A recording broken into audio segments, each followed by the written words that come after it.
Escola São Francisco de Assis oferece a voz do pastor com Dom Jacinto Bergman, arcebispo metropolitano.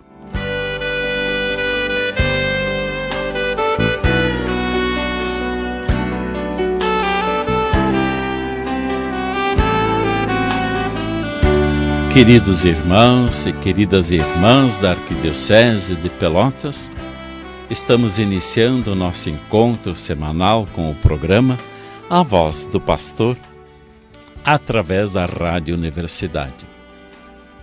Obrigado, Senhor, por esse encontro. Como pastor, tenho a graça de poder falar a todas as ovelhas da nossa igreja local de Pelotas, a nossa Arquidiocese de Pelotas. Sempre é importante que tenhamos presente a Arquidiocese de Pelotas. Somos cada um de nós, cada uma de nós. Nós, batizados e batizadas, somos a Arquidiocese de Pelotas.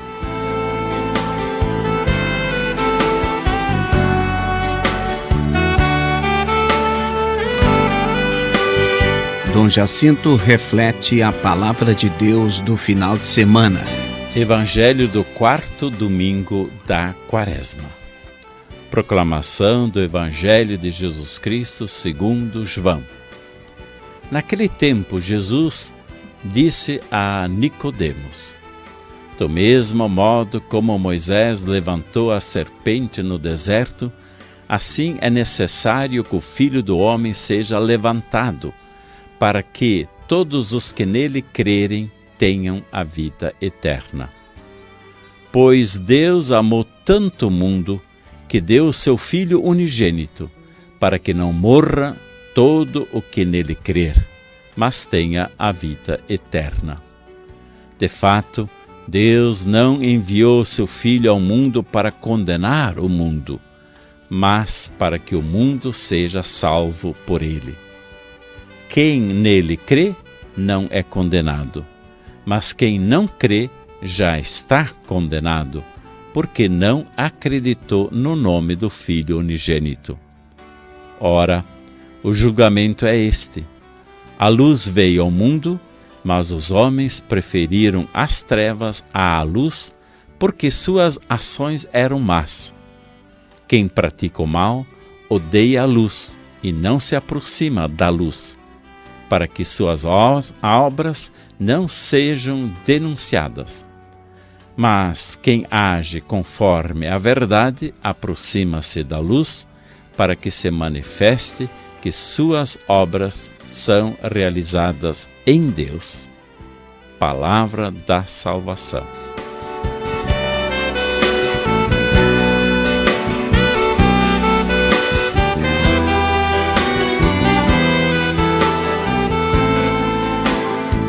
Comentando o Evangelho do quarto domingo da Quaresma.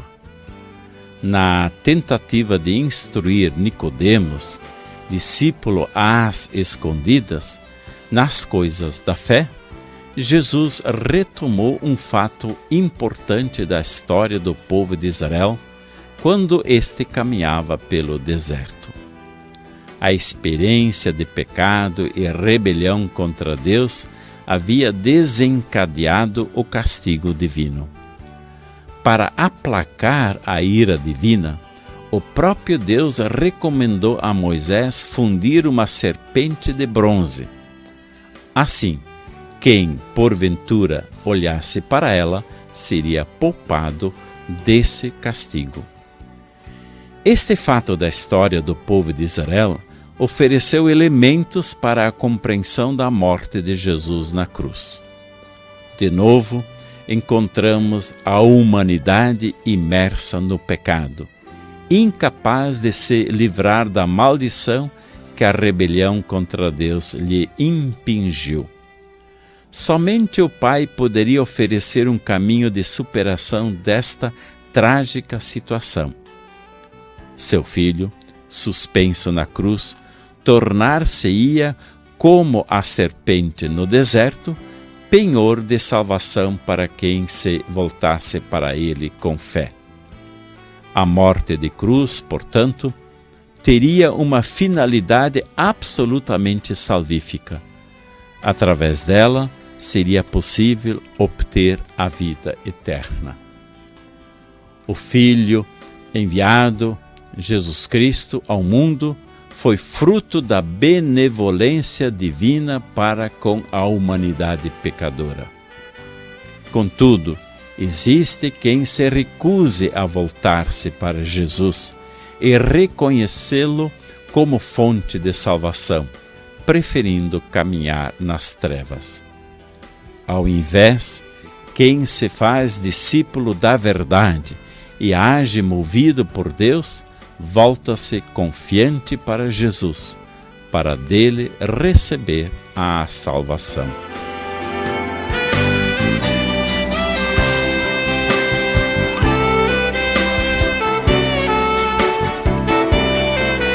Dom Jacinto traz presente sua mensagem de pastor. Vamos então para a minha reflexão de pastor. E como nós estamos vivendo uma mudança de época, gostaria de refletir com todos e todas sobre essa mudança de época, como um momento de diálogo ou polarizações. A sociedade, as igrejas e as instituições como um todo estão vivendo uma profunda mudança de época, com transformações rápidas e radicais que atingem a cultura dos povos. Até poucas décadas atrás, uma geração era definida pelo tempo e pela generatividade. Num século contavam-se 4 gerações, uma a cada 25 anos. Hoje, uma geração é definida a partir da mentalidade, da influência exercida pela cultura sobre os indivíduos e as massas e das tendências sociais sobre o comportamento humano. Calcula-se que a cada 5 anos haja uma profunda mudança e que uma geração hoje não passe desse período cronológico. Outros fatores sociais, entre os quais a necessidade de segurança, tendem a fixar as pessoas em ideias ou tendências ideológicas blindadas em si mesmas, deixando assim de favorecer o diálogo entre gerações ou entre grupos e promovendo o fundamentalismo em todas as suas vertentes. Assistimos desse modo a confrontos acirrados não só de ideias, mas de pessoas ou de grupos que querem a todo custo impor a sua visão de mundo, de religião, de igreja e de sociedade sobre os outros, sem considerar a primazia da liberdade e da pessoa humana sobre qualquer sistema e ideologia. O confronto entre as gerações, assim como entre grupos ideológica ou religiosamente definidos, não pode ter como finalidade a subjugação, ou pior ainda, a eliminação do outro, mas a integração do positivo que há no outro. Não é correto pensar ou eu ou o nada, ou o meu grupo ou o deserto. Dessa forma, a humanidade está fadada ao suicídio cultural, moral e social. Portanto, é de se evitar radicalmente toda forma de fundamentalismo, toda postura de ódio contra quem não pensa e age como eu e o meu grupo. As considerações feitas até aqui atingem a convivência humana dentro de uma visão equilibrada. Se nós partirmos de uma visão cristã, bem mais exigente e sublime será o comportamento e se tornarão as atitudes. O cristianismo surgiu plural, não monolítico. O próprio Cristo não se deixou engaiolar na mentalidade excludente dos poderosos e mestres do seu tempo. Deixou as pessoas livres, sem com isso condená-las. Teve comportamentos diferenciados de acordo com a situação de vida de cada pessoa e a resposta gradual que ela podia dar. Deu bronca aos discípulos que queriam atear fogo nos samaritanos que não o tinham aceito em suas cidades. Não quis impedir que uma pessoa usasse o seu nome para operar o bem, embora não fazendo parte do grupo dos seus seguidores, afirmando: quem não está contra nós está a nosso favor. E diante dos inimigos apelou para o amor: amai os vossos inimigos, fazei o bem a quem vos persegue. Foi assim que Jesus e seus seguidores conquistaram as pessoas de todas as culturas e dentre todos os povos, pois o amor tudo vence. A atitude que se nos impõe é a atitude do diálogo. Por ele escuta-se e fala-se, valoriza-se a pessoa antes de suas ideias, instaura-se o vai e vem do positivo que existe em todos. Não prevalece o resultado e as vantagens das tratativas, mas a paciente espera da maturidade de cada um. O diálogo é o caminho de Deus com a humanidade. Deve ser o nosso caminho para o encontro fecundo com o outro.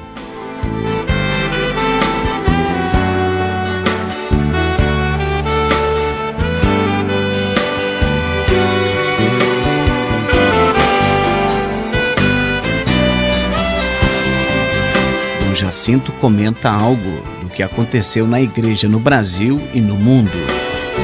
Vamos então para duas notícias da nossa igreja espalhada pelo mundo. A primeira notícia vem do Vaticano e é esta: Deus é jovem. O novo livro do Papa Francisco será lançado em março. 2 anos depois de O Nome de Deus é Misericórdia, publicado em mais de 100 países, o novo livro Entrevista do Papa Francisco, Deus é Jovem, será lançado em todo o mundo no dia 20 de março. Em vista do Sínodo dos Jovens, em outubro próximo, no Vaticano, o novo projeto editorial será publicado logo antes do Dia Mundial da Juventude, celebrado no Domingo de Ramos, no Vaticano e nas dioceses dos 5 continentes. Nas 6 principais línguas faladas, a capa do livro traz o título escrito à mão pelo próprio Papa Francisco. Nesta obra, Papa Francisco conversa com o jornalista Thomas Leontini, dirigindo-se aos jovens de todo o mundo, de dentro e fora da igreja, e com firmeza e paixão, analisa os grandes temas da atualidade. O resultado é um diálogo corajoso, íntimo e memorável. No Brasil, o livro será publicado pela editora Planeta. E a segunda notícia é esta: Papa Francisco nomeia brasileiro para integrar comissão de tutela dos menores. O Papa Francisco confirmou recentemente o cardeal capuchinho Cian O'Malley como presidente da Comissão Pontifícia para a Tutela dos Menores. Papa Francisco também nomeou os 16 membros da instituição, acrescentando 9 novos integrantes. Um dos novos nomeados é o brasileiro Nelson Giovanelli Rosendo dos Santos, cofundador da Fazenda da Esperança, comunidade terapêutica com mais de 30 anos de experiência na recuperação de jovens dependentes químicos e presente em 15 países do Ocidente ao Oriente. A missão específica da Pontifícia Comissão para a Tutela dos Menores é levar propostas ao Papa de melhores iniciativas práticas para proteger os menores e adultos vulneráveis e promover a responsabilidade local das igrejas particulares para a proteção de crianças, jovens e adultos vulneráveis.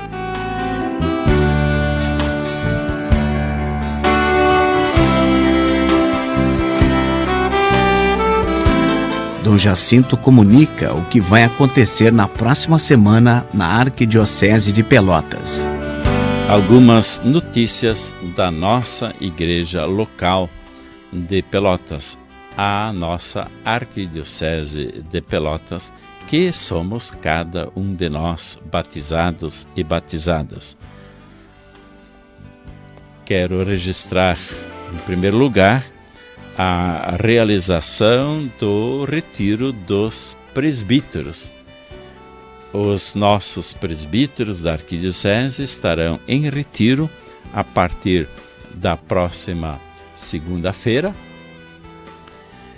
E esse retiro será realizado no Santuário Nossa Senhora de Guadalupe, precisamente nos dias 12 a 15 de março.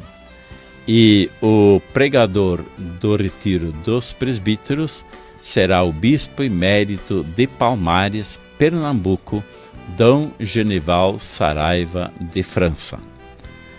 Gostaria de chamar a atenção que tem um detalhe em relação ao orientador do retiro, Dom Genival Saraiva de França.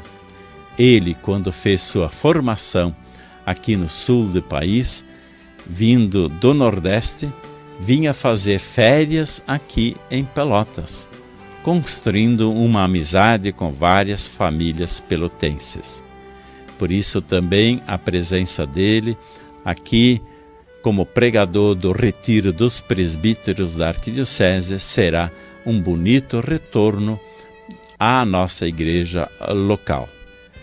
Gostaria de, noticiando esse retiro dos presbíteros que vai acontecer nos dias 12 a 15 de março, portanto a próxima semana, para pedir orações de todos os fiéis para esse retiro. Sempre é um grande momento de graça para todos os presbíteros, esse retiro sempre no início do ano pastoral, coincidindo com o tempo da Quaresma, que todos os nossos presbíteros tenham de fato a abertura de coração para a voz de Deus. Também, como arcebispo, estarei participando desse retiro dos presbíteros. Também gostaria de registrar como notícia a ordenação presbiteral do Frei Emerson Martiello, que é da congregação dos freis inacianos de Santo Inácio de Antioquia. Pois o Frei Emerson Martiello, que assumirá como pároco das paróquias São José Pedro Osório e Nossa Senhora do Rosário, Cerrito, será ordenado presbítero no dia 17 de março próximo, em Mogi das Cruzes, São Paulo. Tenho a graça, a convite dele e da congregação dos inacianos, de ordená-lo pela imposição das mãos e oração consecratória. Portanto, irei para Mogi das Cruzes, São Paulo, para ter essa graça de ordenar o nosso Frei Emerson Martiello. E juntamente comigo estará também presente nessa ordenação, em nome do presbitério da Arquidiocese, Padre Darvan Hernandes da Rosa, que é coordenador da pastoral presbiteral.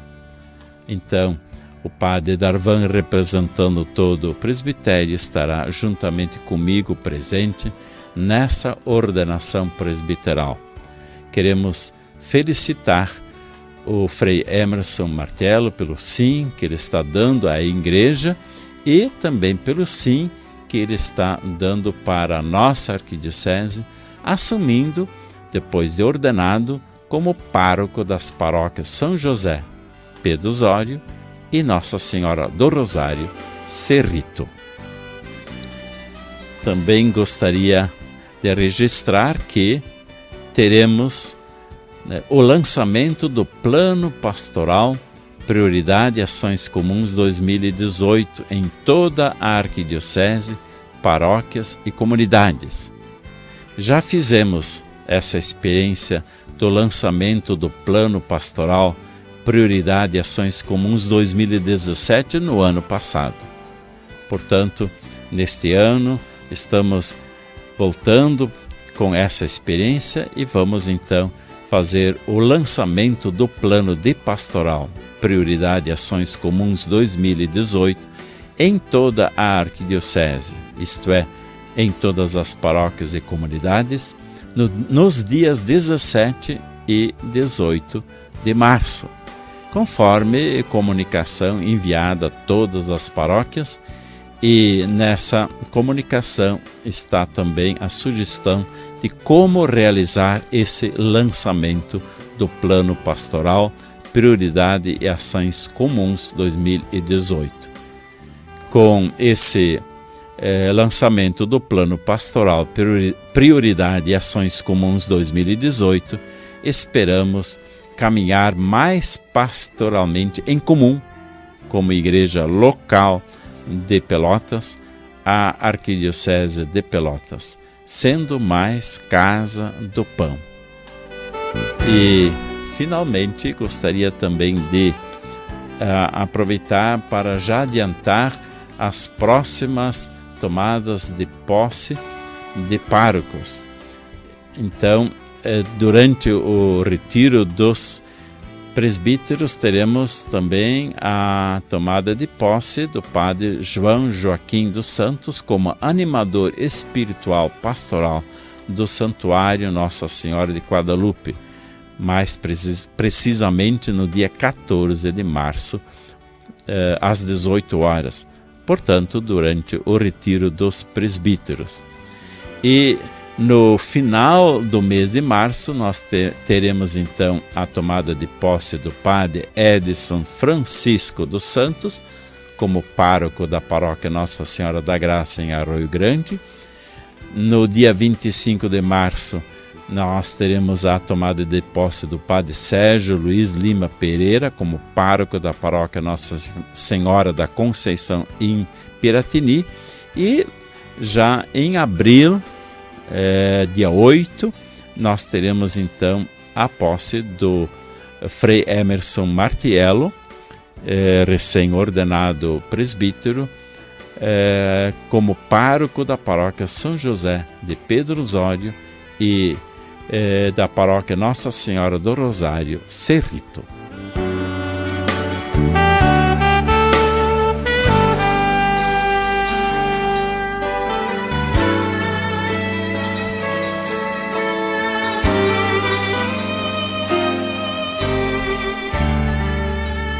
Chegamos ao final do nosso programa A Voz do Pastor. Gostaria de lembrar, como faço sempre no final do programa A Voz do Pastor, o nosso compromisso concreto que assumimos na última Romaria de Nossa Senhora de Guadalupe. A última Romaria de Nossa Senhora de Guadalupe foi a 32ª, acontecida no mês de outubro do ano passado.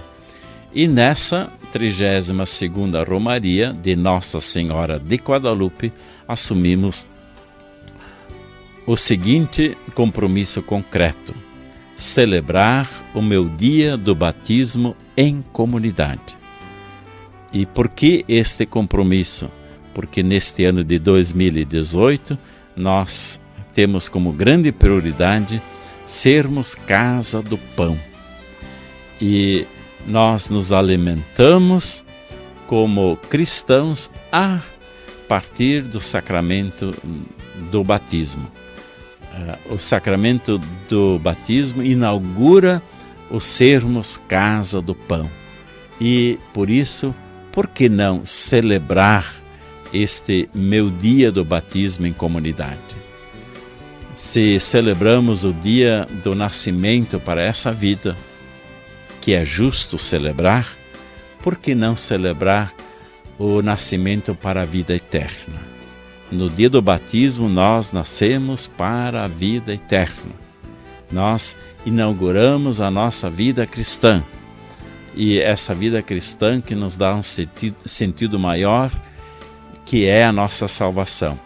Por que não celebrar este dia do batismo em comunidade? Esse compromisso nós assumimos. Quanto mais nós celebrarmos esse dia do batismo, mais nós tomamos consciência da grande importância do batismo em nossa vida. Portanto, vamos não esquecer desse compromisso. Um compromisso muito concreto que já está sendo assumido em tantas comunidades e por tantos irmãos e irmãs, mas precisamos de fato assumir esse compromisso concreto, não esquecê-lo e, portanto, vivê-lo.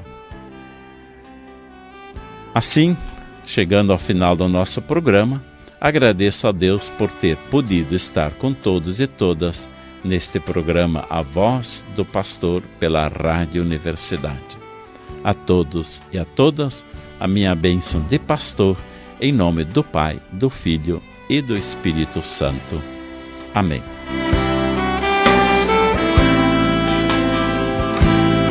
Dom Jacinto Bergman apresentou A Voz do Pastor, com oferecimento da Escola São Francisco de Assis, uma escola da Rede Franciscana de Educação, Rua Almirante Barroso, 1692.